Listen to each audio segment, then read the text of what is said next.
প্রিয়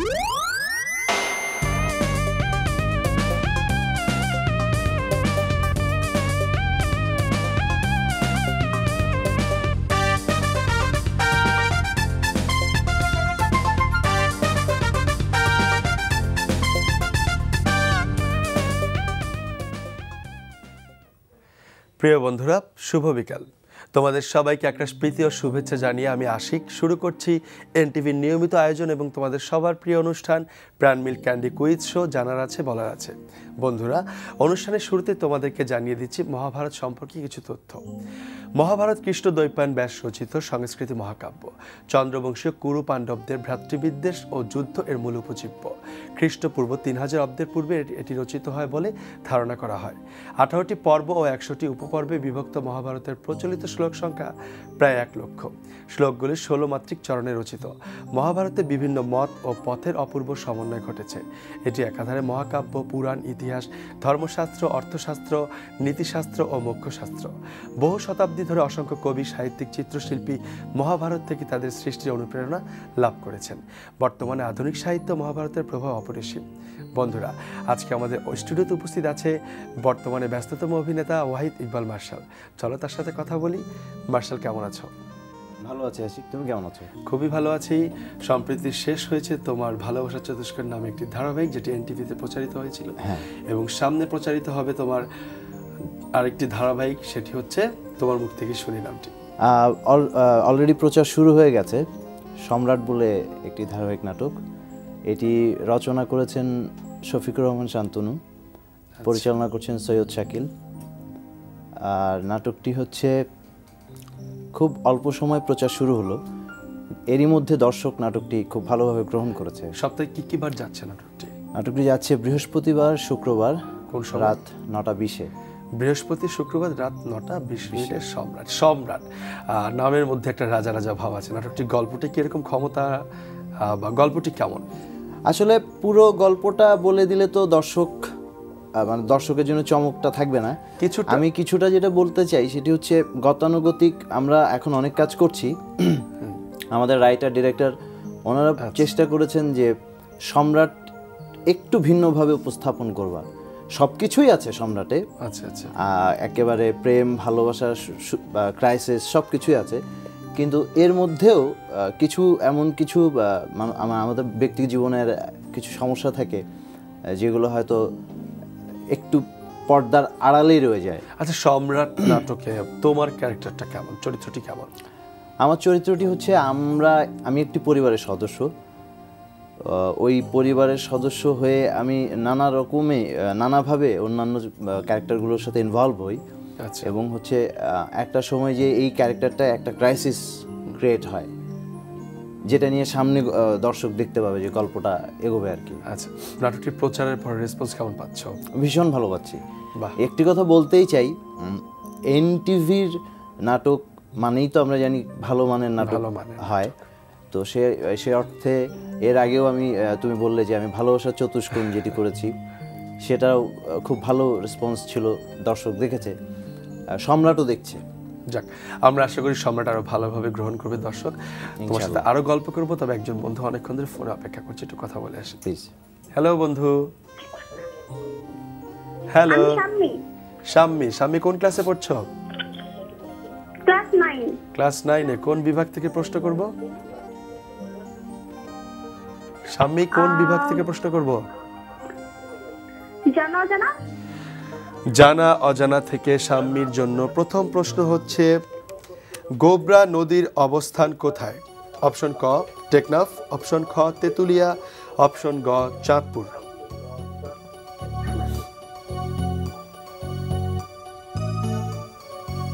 ঝটপট উত্তর দিতে হবে।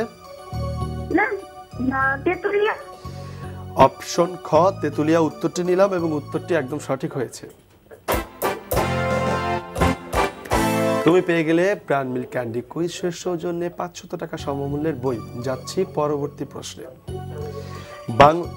বাংলাদেশ ইউনেস্কোর সদস্যপদ লাভ করে। অপশন ক 17 অক্টোবর 1972, অপশন খ 19 অক্টোবর 1972, অপশন গ 10 মে 1972।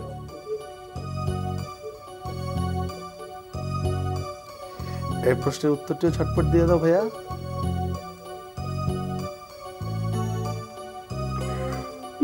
ভাইয়া 10 মে 1972। 10 মে 1972, মানে অপশন গ। উত্তরটি নিলাম এবং ভাইয়া উত্তরটি ভুল। সঠিক উত্তর হচ্ছে অপশন খ, 19 অক্টোবর 1972। সম্রাট নাটকে আমরা জানি যে শাকিল ভাইয়ের সাথে মেবি তোমার এটা প্রথম কাজ। শাকিল ভাইয়ের সাথে কাজ করতে কেমন লাগছে? শাকিল ভাইয়ের কাজের কথা তো আমি এর আগে অনেক শুনেছি, আচ্ছা, তো খুব আগ্রহ ছিল যে ওনার সাথে কাজ করব। তো একদিন উনি ফোন দিলেন, দিয়ে চরিত্রটি শোনালেন, আমার পছন্দ হয়ে গেল, কাজটা শুরু করলাম। ওনার আসলে সবচেয়ে বড় ভালো দিক হচ্ছে উনি খুব গুছিয়ে কাজ করে। আচ্ছা, ওনার প্রি প্রোডাকশনের কাজটা খুব গোছানো থাকে।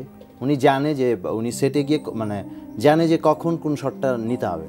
আমরা সেটা প্রোডাকশন দেখলেই বুঝতে পারি। হ্যাঁ, তো সেদিক থেকে খুব আরাম পাচ্ছি কাজটা করে, এবং খুব আমাদের পুরো টিমটা আমরা খুব গুছিয়ে কাজটা করছি। আসলে পুরো আয়োজনটা যদি গোছানো থাকে তখন কিন্তু কাজ করতে একটা ভালো লাগা কাজ করে। এই সম্রাট নাটকে আর কে কে আছে, বা তোমার কো আর্টিস্ট হিসেবে তুমি কাকে কাকে? আমার সম্রাট নাটকে অনেক আর্টিস্ট আছে। অপূর্ব ভাই আছে, তারপর রুমি ভাই আছে, তারপর হাসান ইমাম কাকা আছে, আমাদের রাসুল ইসলাম আসাদ সাহেব আছে, অনেক সিনিয়র আর্টিস্ট আছে। এবং আসলে ধারাবাহিক নাটক যেহেতু এটা হয় যে গল্পটা ভাগে ভাগে হয়, অনেক সময় আমরা হয়তো একসাথে কম্বাইন্ড সিন একটু হ্যাঁ ইয়ে হয়ে যায়। আসলে সিনিয়র শিল্পীদের সাথে কাজ করতে গিয়ে অনেক কিছু শেখা যায়, অভিজ্ঞতাটা তাদের অনেক বেশি। তো সেই ক্ষেত্রে তাদের কাছ থেকে সম্রাটের ক্যারেক্টার করতে গিয়ে কোনো উপদেশমূলক অভিজ্ঞতা বা উপদেশ পেয়েছো, সাহায্য? খুব বেশি, মানে হচ্ছে যে আমাদের যারা সিনিয়র আছেন ওনাদের সাথে কাজ করতে গিয়ে এই একটি বিষয় খুব বেশি অনুপ্রাণিত করে, সেটা হচ্ছে যে চরিত্রটি বুঝিয়ে দেয়া, বা একটা শর্টের আগে কোন এক্সপ্রেশনটা দিলে আমাকে আরো বেশি ভালো লাগবে, আমার চরিত্রটি আরো বেশি আপ হবে। স্পেশালি অপূর্ব ভাইয়ের কথা বলবো। অপূর্ব ভাই ভীষণ সহযোগিতা পরায়ণ একজন মানুষ, টেক কেয়ার করে। আসলে বড় অভিনেতাদের গুণই এটা, যে যারা নতুন কাজ করতে আসে তাদেরকে হেল্প করে। সো তুমি তো মঞ্চে অনেকদিন কাজ করেছো, রাইট? দৃষ্টিপাত, আমরা মঞ্চের কথা শুনি, কি কি প্রযোজনা কাজ করেছো তুমি? আমি আমার দৃষ্টিপাত নাট্যদলে আছি, ওখানে দুটো প্রযোজনার সাথে আমি যুক্ত আছি। একটি হচ্ছে মানুষ সংবাদ বলে একটি প্রযোজনা। মানুষ সংবাদ, আচ্ছা আচ্ছা। আরেকটি হচ্ছে বৌদ্ধ। আচ্ছা আচ্ছা, বৌদ্ধর ক্যারেক্টারটা কেমন ছিল তোমার? বৌদ্ধ প্রোডাকশনটা হচ্ছে এটি মলিয়ারের একটি মানে হাসির প্রোডাকশন। সো সবগুলো চরিত্র বৌদ্ধ না বৌদ্ধ। আচ্ছা আচ্ছা, মলিয়ারের নাটক। তা এখন কি টেলিভিশন মিডিয়াতে তো বেশ ব্যস্ত, মঞ্চে কি সময় দেয়া হয়? মঞ্চে সময় দেয়া হয়, কিন্তু ওই অর্থে খুবই কম। যেহেতু প্রফেশনালি এই কাজটি করছি, টিভি স্ক্রিনের জন্য কাজ করছি, সো একটু এক ধরনের অতৃপ্ততা থেকেই যায়, মঞ্চের জন্য একটা টান তো থাকে। হ্যাঁ, এটা একদম সত্যি কথা। আচ্ছা, বৌদ্ধ নাটকটি ডিরেকশনে কে ছিলেন, নির্দেশনা কে দিয়েছিলেন? দুটো নাটকেরই হচ্ছে আব্দুল হালিম আজিজ, আমাদের দলপ্রধান যিনি। আচ্ছা আচ্ছা, কি নাম? আব্দুল হালিম আজিজ। আমরা আরো কথা শুনবো, একটা ফোন নিয়ে আসি প্লিজ। হ্যালো বন্ধু। আমি তিশা। তিশা, কোন ক্লাসে পড়ছো? ক্লাস 9। ক্লাস 9-এ। কোন বিভাগ থেকে প্রশ্ন করব? জানা অজানা থেকে। জানা অজানা থেকে তিশার জন্য প্রথম প্রশ্ন। রবীন্দ্রনাথ ঠাকুর তার কাব্যগ্রন্থ আকাশ প্রদীপ কাকে উৎসর্গ করেছিলেন? অপশন ক শরৎচন্দ্র চট্টোপাধ্যায়, অপশন খ সুধীন্দ্রনাথ দত্ত, অপশন গ বিজ্ঞানী জগদীশ চন্দ্র বসু। চটপট অ্যান্সার দাও। সুধীন্দ্রনাথ দত্ত। অপশন খ সুধীন্দ্রনাথ দত্ত। অপশন উত্তরটি নিলাম এবং উত্তরটি একদম সঠিক হয়েছে। তুমি পেয়ে গেলে 500 টাকা সমমূল্যের বই। যাচ্ছে পরবর্তী প্রশ্নে। কত সাল থেকে সার্চ জায়ান্ট গুগল বিভিন্ন দিবসে তাদের হোম পেজের ডুডলে পরিবর্তন আনে? অপশন ক 1998, অপশন খ 1999, অপশন গ 2000।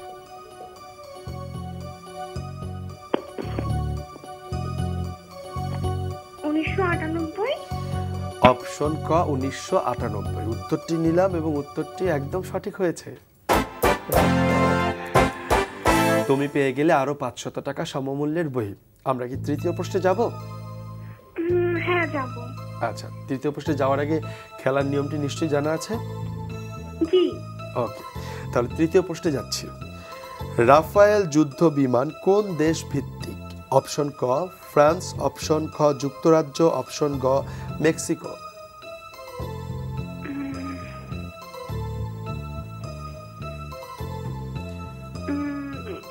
ফ্রান্স। ফ্রান্স, অপশন ক ফ্রান্স উত্তরটি নিলাম এবং এই উত্তরটিও একেবারে সঠিক হয়েছে। অনেক অনেক অনেক অভিনন্দন তোমাকে, তুমি পেয়ে গেলে 2000 টাকা সমমূল্যের বই। বন্ধুরা, তাহলে দেখে নিই আমাদের সাথে ছবির গ্যালারি খেলার জন্য কে আছে। হ্যালো, আমি ঈশিতা। ঈশিতা, ঝটপট ছবিটি দেখে না, আমার প্রশ্নের উত্তর দেওয়ার জন্য রেডি হয়ে যাও। এই বিখ্যাত ঔপন্যাসিক ও কথাসাহিত্যিকের নাম বলো। অপশন ক সমরেশ মজুমদার, অপশন খ তারাশঙ্কর বন্দ্যোপাধ্যায়, অপশন গ জগদীশ চন্দ্র গুপ্ত।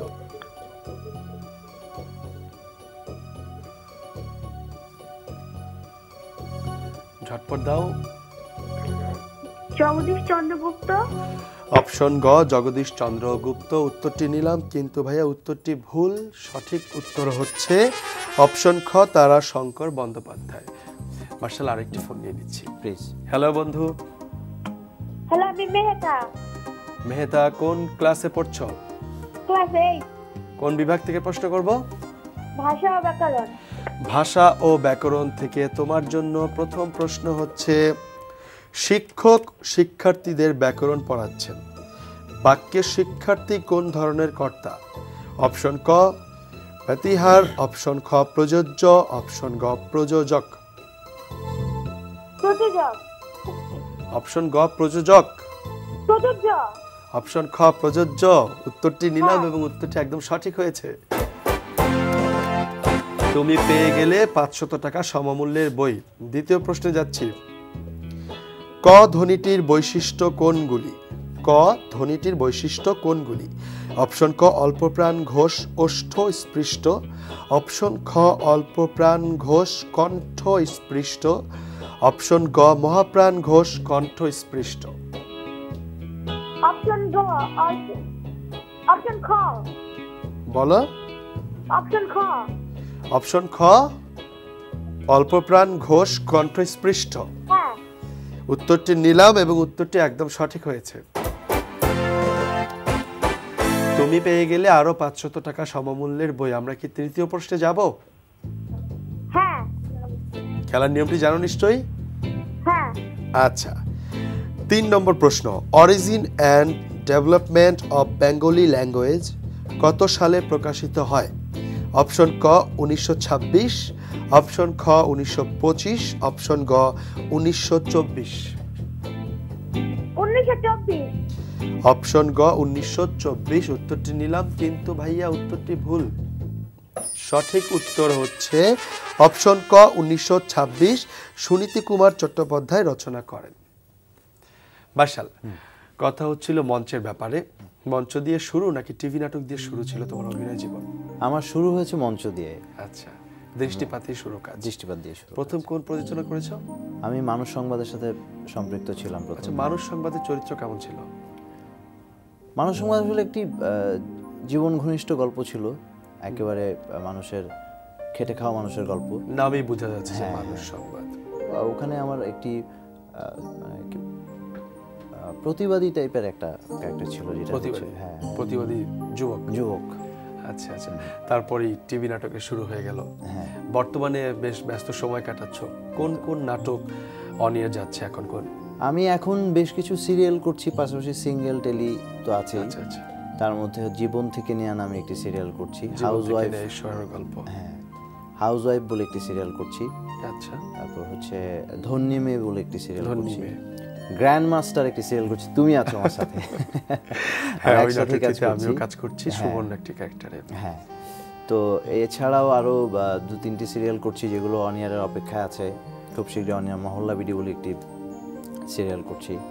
আচ্ছা, সব কিছু মিলিয়ে যাচ্ছে। তাহলে বেশ তো, 5টা সিরিয়াল তোমার এখন অন এয়ার যাচ্ছে। আর সপ্তাহে পুরোটা জুড়েই আছো তুমি টেলিভিশনের পর্দায়। আমরা দোয়া করি তুমি আরো বেশি বেশি কাজ করো। তো চলচ্চিত্র নিয়ে কি কোনো ভাবনা আছে বা চলচ্চিত্রে কাজ করার আগ্রহ আছে? আসলে চলচ্চিত্র নিয়ে তো ভাবনা অবশ্যই আছে, মানে যে কোনো শিল্পীর স্বপ্নের জায়গা হচ্ছে চলচ্চিত্র। বড় পর্দায় হ্যাঁ, সেটা তুমিও ভালো বলতে পারো। তো আমাদের দেশে চলচ্চিত্রের যেই অবস্থা চলছে, তাতে করে এই মুহূর্তে আসলে চলচ্চিত্র নিয়ে আমি ভাবছি না। কারণ হচ্ছে আমি আমার দর্শকদের সাথে যে কমিউনিকেশনটা এখন করছি, আমাদের দর্শক মানে আমার দর্শক আমার কাছে তাদের যে প্রত্যাশার জায়গাটা, সেটা যদি আমি ফিল্মে যে ওই প্রত্যাশাটা পূরণ না করতে পারি, তখন মানে দর্শকদের সাথে সাথে এক ধরনের দূরত্ব হওয়ার হয়ে যায়। সেই জন্য একটু বুঝে শুনে ভালো স্ক্রিপ্ট, চরিত্র সবকিছু মিলে গেলে তারপরে চলচ্চিত্রে কাজ করার ইচ্ছা আছে। তার মানে আমরা এটা ধরে নিতে পারি যে মার্শালের চলচ্চিত্রে কাজ করার ব্যাপক ইচ্ছা আছে অভিনয় শিল্পী হিসেবে। আচ্ছা, এনটিভিতে প্রচারিত যে নাটকটি ভালোবাসা চতুষ্কোণ, যেটি অলরেডি শেষ হয়ে গেছে, সেই নাটকটি প্রচার হওয়ার পর কেমন রেসপন্স পেয়েছে দর্শকদের কাছ থেকে? আমি ওই যে আগেই বলেছি তোমাকে যে এনটিভির নাটক মানেই মানে এনটিভিতে আসলে প্রতিটি নাটক হচ্ছে একেবারে এত যত্ন সহকারে নাটকগুলোকে নেওয়া হয়, খুব বুঝে শুনে, ভালো স্ক্রিপ্ট, ভালো ডিরেক্টর, মেকিং আর্টিস্ট। সো ওই সময়টা ভালোবাসার চতুষ্কোণ ছিল আমার ধরো এক ধরনের নবজন্মের মতো শুরু ছিল এনটিভিতে। হ্যাঁ, শুরু তো বটেই, কিন্তু আমার অভিনয়ের জীবনেরও এক ধরনের নবজন্মের মতো বলা যায়।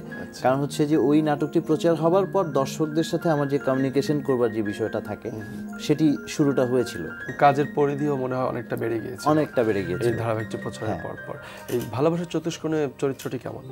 ভালোবাসার চতুষ্কোণে একেবারে মানে কমেডিও বলবো না, আবার মানে একটু ক্রিটিক্যাল টাইপের একটা ক্যারেক্টার ছিল। ছেলেটা কলকাতা থেকে এসছে, বাংলাদেশে লেখাপড়া করছে, তো ওই টাইপের আমি ওই নাটকে একটু কেলকাটার ভাষা দেবার চেষ্টা করেছি।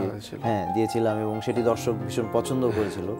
তো ভালোবাসার চতুষ্কোণের নির্দেশক কে, ডিরেক্টর কে ছিলেন? তিনি হচ্ছেন আমাদের শ্রদ্ধেয় শিহাব শাহীন ভাই। ও আচ্ছা আচ্ছা, আমাদের সবার প্রিয় বলতে পারো। সবার প্রিয়, এবং আমাদের খুব, আমি তো বলি ইনস্টিটিউট আপনি।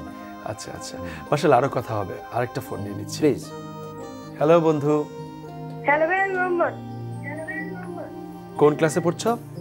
আমি ক্লাস 5 এ। কোন বিভাগ থেকে প্রশ্ন করব? খেলার মাঠ। খেলার মাঠ থেকে প্রশ্ন করব তোমার জন্য। খেলা নিশ্চয়ই খুব প্রিয় তোমার, তাই না? হ্যাঁ। আচ্ছা ঠিক আছে, খেলার মাঠ থেকে তোমার জন্য প্রথম প্রশ্ন। আন্তর্জাতিক লন টেনিস ফেডারেশন কত সালে অনুষ্ঠিত হয়েছিল? অপশন ক 1913 সালে, অপশন খ 1914 সালে, অপশন গ 1917 সালে। গ 1917 সালে। অপশন গ 1917 সালে তোমার উত্তরটি নিলাম, কিন্তু ভাইয়া উত্তরটি ভুল। সঠিক উত্তর হচ্ছে 1913 সালে প্যারিস। মার্শাল, আমরা আরো একটি ফোন নিয়ে নিচ্ছি প্লিজ। হ্যালো বন্ধু। হ্যালো। হ্যালো, কি নাম? আমি ভাইয়া টেলিভিশনের ভলিউমটা একটু কমিয়ে নাও। কি নাম? হ্যালো। হ্যাঁ, কি নাম? ঐশী বলছি। ঐশী, কোন ক্লাসে পড়ছো? ক্লাস 10 এ। কোন বিভাগ থেকে প্রশ্ন করব? ইতিহাস। ইতিহাস ও ঐতিহ্য। ঠিক আছে ঐশী, ইতিহাস থেকে তোমার জন্য প্রথম প্রশ্ন। অ্যাভনের চারণ কবি বলা হয় কাকে? অপশন ক রবার্ট অ্যালট, অপশন খ স্যামুয়েল বিশপ, অপশন গ উইলিয়াম শেক্সপিয়ার। অ্যাভনের ভাইয়া উইলিয়াম শেক্সপিয়ার। অপশন গ উইলিয়াম শেক্সপিয়ার। উত্তরটি নিলাম এবং উত্তর একদম সঠিক হয়েছে। তুমি পেয়ে গেলে 500 টাকা সমমূল্যের বই। যাচ্ছি দ্বিতীয় প্রশ্নে। ইংল্যান্ডের রানীকে কবে ভারতের সম্রাজ্ঞী ঘোষণা করা হয়? অপশন ক 1757 সালে, অপশন খ 1877 সালে, অপশন গ 1857 সালে। ভাইয়া এটা মনে হচ্ছে গ 1857 সালে। অপশন গ 1857 সালে। উত্তরটি নিলাম, কিন্তু উত্তরটি ভুল। সঠিক উত্তর হচ্ছে 1877 সালে। আচ্ছা, কথা হচ্ছিল মার্শাল তোমার সাথে এনটিভিতে প্রচারিত ভালোবাসা চতুষ্কোণের ডিরেক্টরকে নিয়ে। শিহাব শাহীন ভাই আমাদের সবার প্রিয় ডিরেক্টর। এই নাটকে তুমি কাকে কাকে পেয়েছো কো আর্টিস্ট হিসেবে? এই নাটকে আমি অনেককেই পেয়েছি, তার মধ্যে ওই আবার বলতে হয় অপূর্ব ভাই, আচ্ছা আচ্ছা, নাইম ভাই, মৌসুমী হামিদ, আর ওই নাটকটা ছিলই হচ্ছে একটু মানে কি বলবো ইয়াংদের নিয়ে একটা গল্প ছিল।